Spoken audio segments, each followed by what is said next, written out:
What's up, Wolves? I'm Alex. I'm Knox. Wait, what year is it? It's 2023. Welcome back to a new year. 2022 is finally over. And let's see what fun 2023 has to offer. This is Wolfpack News.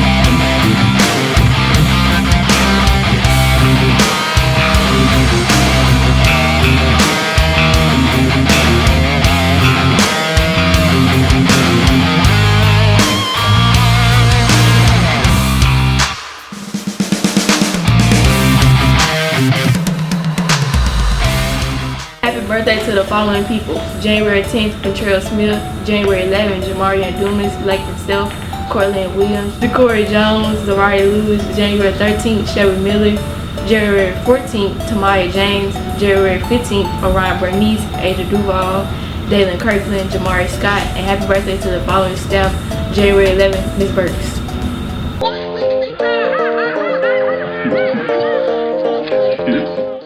What's up, Cleveland Central? Happy 2023. Happy New Year. Hope everyone had a good holiday. I just have a couple quick updates for you guys this week on some Christmas gifts and presents that were relevant in the past couple weeks. So first thing, this is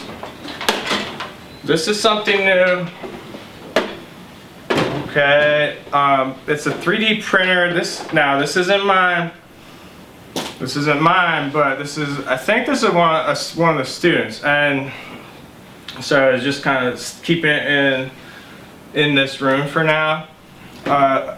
When's this released? Tomorrow, Friday? Okay, so today's Friday. If you're watching this live on the release date when it drops, you guys just got your report cards, or you're about to get your report cards. So this is a 3D printer. I realized that, but after seeing some of these report cards, I think they should ask for a 3A printer.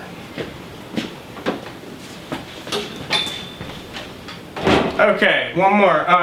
So the main gift that I got personally for Christmas when I went home, I traveled to Pennsylvania. Great trip as always. I got a stereo system. Okay, like speakers, CD player, cassette player, all that good stuff. Now, maybe when I was a little younger, I remember getting a stereo system for my high school graduation, right? So I did a little research. The target audience for stereo systems for Christmas, what do you guys think? You guessed it, about 16 to 24 years old. I'm not within that range. All right, so I got the present, I liked it all, but I mean, come on, I'm not the stereo type. And this is Admin Corner. Let's meet our new admin, Dr. Warlow.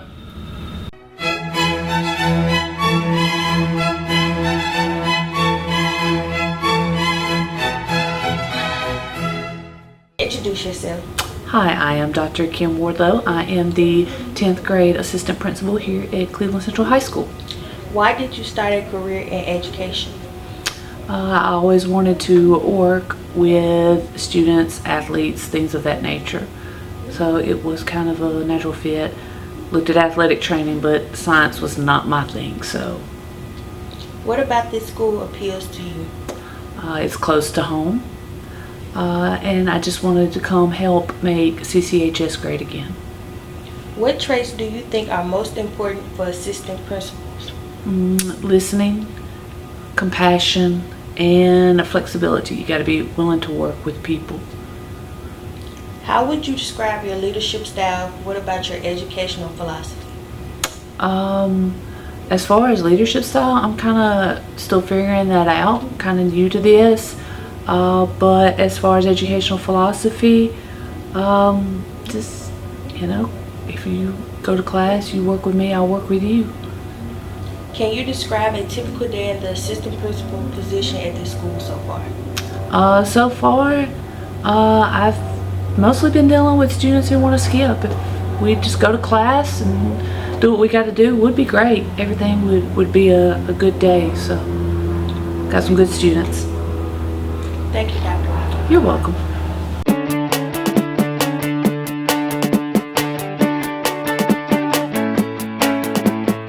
This is Emma. This is Mira, and welcome with Cooking with CCHS. We asked you guys, what are some weird food combinations you guys would like us to try?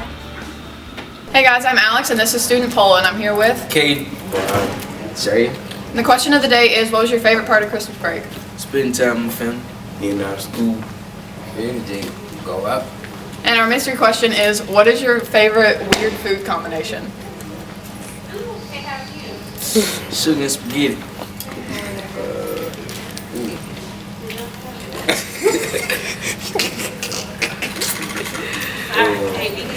Come on. I don't even eat no weird. Okay. Sugar, spaghetti, and sugar rice. Action. Hey, I'm Jamar and I'm here with Jocelyn, Josh. And the question of the day is, what was your best part of Christmas break? the food when I was on me. When I got out of school, And the second question is, what is your favorite weird food combination?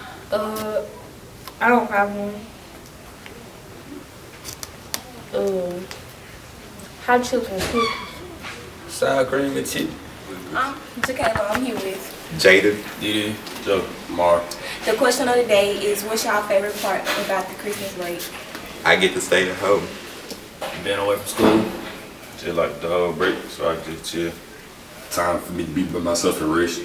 And the mystery question is, what's y'all favorite food combination? Spaghetti and corn. I say noodles, cheese, and shrimp. Fried chicken and cheese spaghetti, greens and cornbread. Action. My name is Jania and I'm here with Kyla. And the question of the day is, what was y'all favorite part about Christmas break? Staying at home. Being with my man. New Year's. And our other question of the day is, what is y'all favorite weird food combination? Fries and ice cream. Hot Cheetos and pickle juice. Rolls and cranberry juice. Announcement for this week. The morning bell to class rings at 7:50 instead of 7:45. This means you will have 10 minutes to report to class instead of 15. Breakfast is served from 7:30 to 7:50 each morning. Votex students be at the pickup area on time. Second block students who return at 12 must report to and remain in the upper campus cafeteria until it is time to report to fifth period. No Votex students should be in the gym or any unauthorized areas without permission. Seniors, the deadline to submit senior quotes for the yearbook is February 1st. Please submit using the link provided to your English teacher. For any seniors whose parents wish to purchase senior tribute ads for the yearbook, the deadline is February 15th. If you have any questions, please see Ms. McLemore between classes in room 306. Dress code reminder. Young ladies, tights are not allowed unless they are worn beneath pants. Also, shirts that show your stomach are not allowed at all. Gentlemen, remove your hoodies when entering the building. Skipping any class during the day is an automatic 2-day suspension. If you are more than 10 minutes late to class, that is considered skipping. Everyone needs to attend all classes daily. Students, please remember that outside foods and drinks are not allowed. DoorDash is not permitted. If you are absent, please bring the excuse when you return. Absence can affect you from receiving credit. This can be a written note from your parent or doctor's excuse. But turn in your notes to Ms. Burks within 3 days of returning from an absence. Cleveland Central Student Council present Mardi Gras Masquerade Ball, February 18th. The DJ is DJ Rondo. Time is 7 through 10:30 p.m. $20 entry for couples, $12 entry for singles.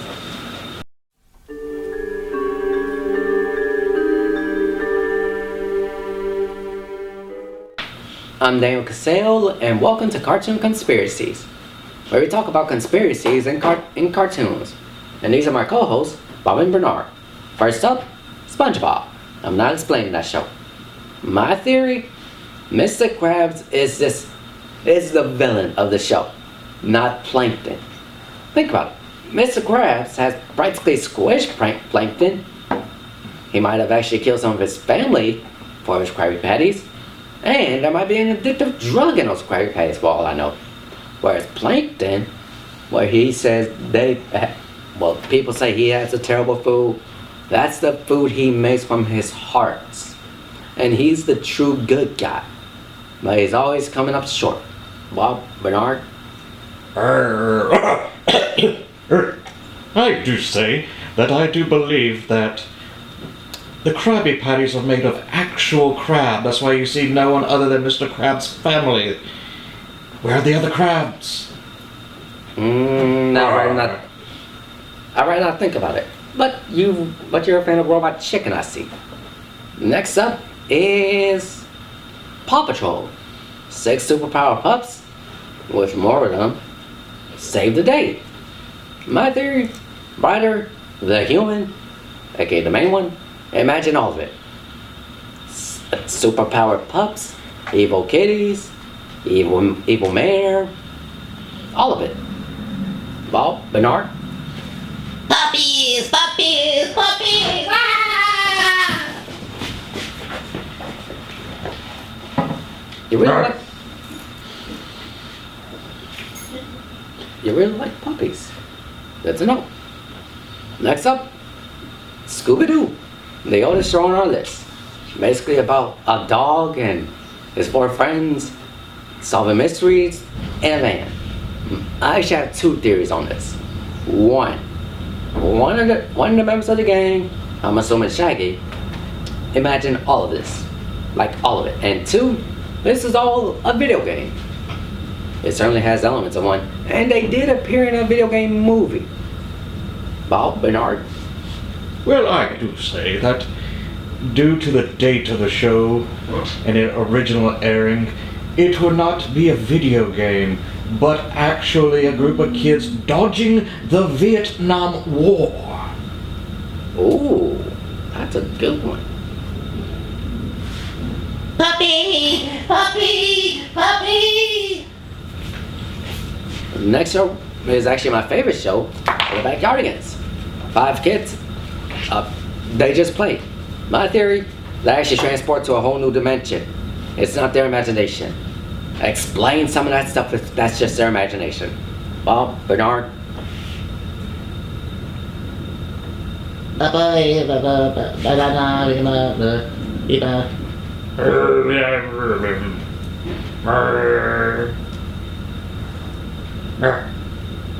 Interesting. And the last show is The Amazing World of Gumball. Basically ridiculous. My theory, there was some mutant accident that happened before the time was ever made. No one seemed to know how to get rid of it, and thus everyone was affected and made weird. Bob, Bernard?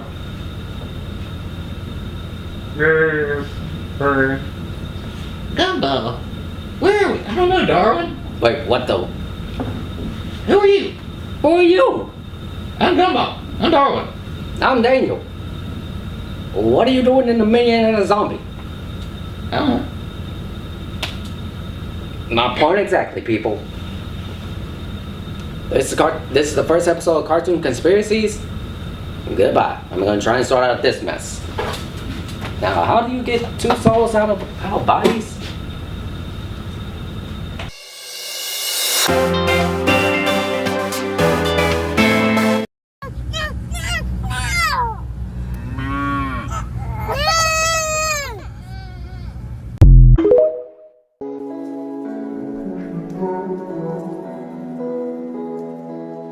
Goodbye.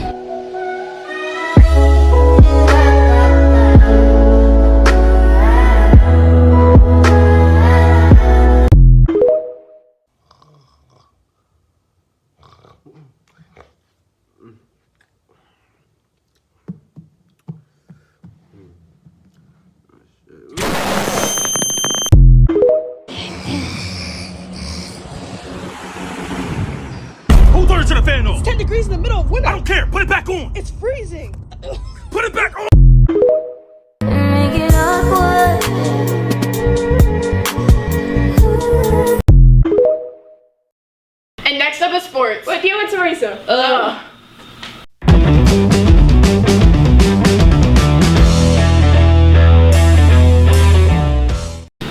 Cleveland Central. I'm Alex. And I am Teresa. And this is Wolfpack Sports. For basketball on January 10th versus Greendale, the boys and girls both won. For bowling on January 9th versus Lafayette, girls and boys both won. Also on January 9th versus Neshoba, the girls and boys both lost. For soccer on January 10th versus Corinth, boys lost 0-6 and girls lost 0-2. On the same day versus Armory, boys tied 1-1 and girls lost 0-1. On January 10th versus Yazoo County, boys won 4-3 and girls won 7-0.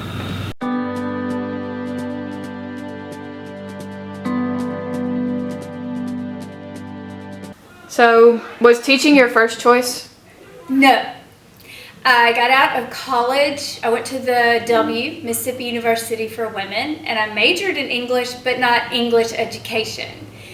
I went into banking and was in banking for about 6 years. Then I was a stay-at-home mom, went through a divorce, went back to school, got my master's, went and got all my education classes, and became an English teacher, and I fell in love with the profession. Okay, cool. What is your teaching philosophy?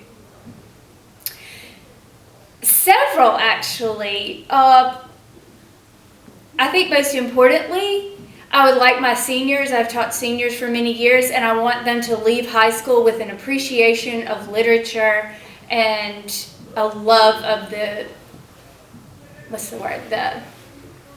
English language. Describe your classroom management structure. Know your students, understand that they have lives outside of school, and get to know these students that I'm with every day. For example, if I have a student who's asleep in class, but I know that he works for FedEx, and he's up all night working, and he comes to class and maybe gets a couple hours sleep on a bus, I'm going to be a little more lenient and understand what he's going through than the student who decided to stay up all night playing their video games. So know the students and understand that they have lives outside of school, and we're going to work together.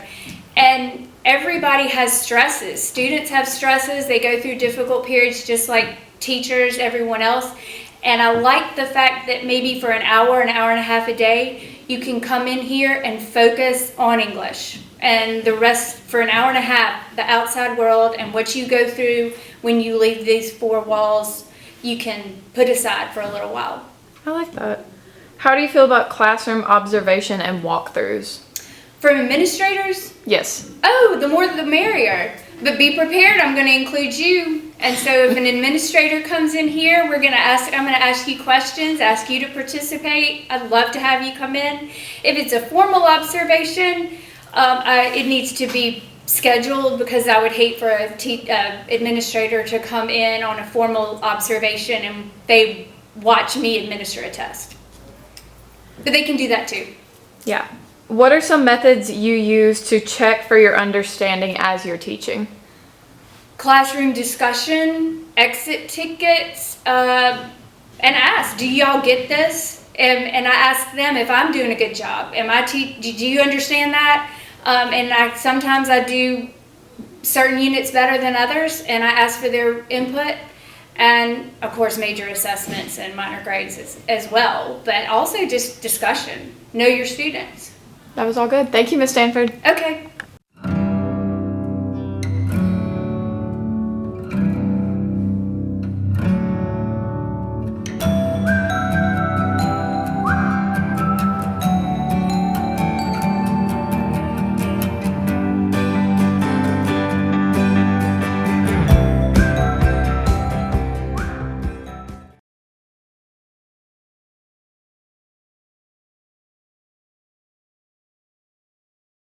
Welcome back to Worldwide News. We talk about news from around the world. Today we're covering the Speaker of House voting chaos, Brazilian protests, and China banning visas for South Korea and Japan. Tuesday was supposed to be a kind of Republican victory lap after the elections in November. Kevin McCarthy was supposed to be the candidate that was picked, but for the first time since 1923, the Speaker of House was not elected after the first round. It took 15 votes to eventually choose who would take the position. The supporters of the former president of Brazil recently stormed their capital on Sunday. Protests have recently shot up where they were shouting "No amnesty," wanting all those involved jailed. China has recently definitely banned visas for South Korea, and the Chinese embassy of Seoul has officially stated that South Korea will be banned until it lifts its discriminatory entry measures against China. A Japanese news service has also reported this, but China has not made any official claims about that. That's all we have for today. This has been Wolfpack News. Please like, share, and subscribe. We wish you all good luck in 2023.